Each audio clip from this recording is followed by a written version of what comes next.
one of the first pieces of business, of housekeeping, that occurs in the fall when the new graduate students arrive at Yale is the selection of their studios that they will occupy during their first year. The selection process itself is a lottery, and it should come as no surprise that those studios that are most desirable had already been taken by the second-year students. What makes a specific studio desirable varies. Most often it was some combination of location, natural light, and size. Some studios were almost always on the available list, some hardly ever.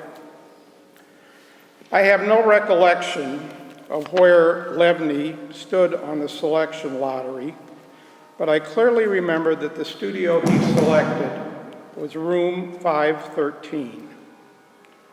It was on the inside of the building, located on a hallway that connected one side of the building with the other, had absolutely no windows, poor ventilation because of its location, and it was a natural conduit for all of the noise that filtered up from the pit, which was the central critique and gathering space. It was a studio that Levni loved. What it did have was a lot of wall space. Over the next 2 years, he kept those walls filled.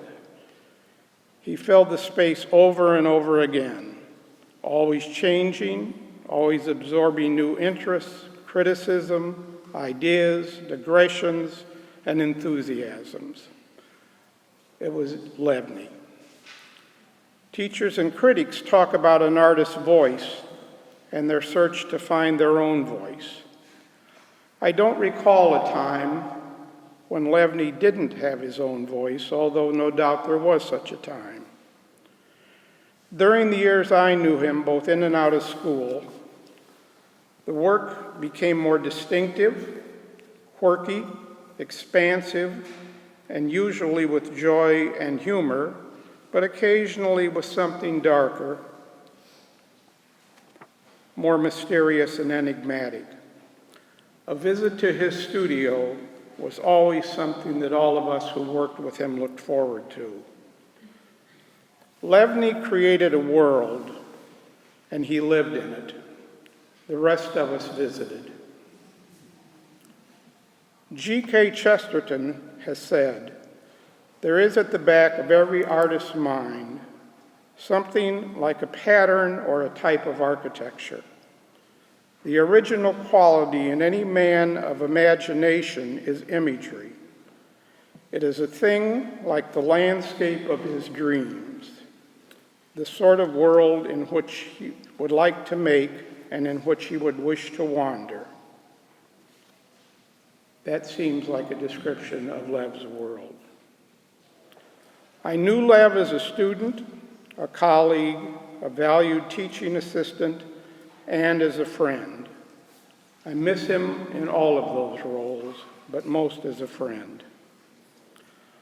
One of the things that artists do, and one of the privileges they have, is the possibility of exchanging work.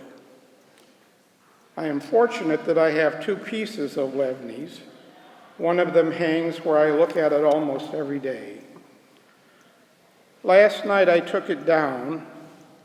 It is relatively small, as was a lot of his work, to look at it more carefully. On turning it over, I noted that it was signed and inscribed on the back. At the end of the inscription, he had written, "Happy voyages." Everyone here today wishes for Lev, wherever he is wandering in his landscape of dreams, the same.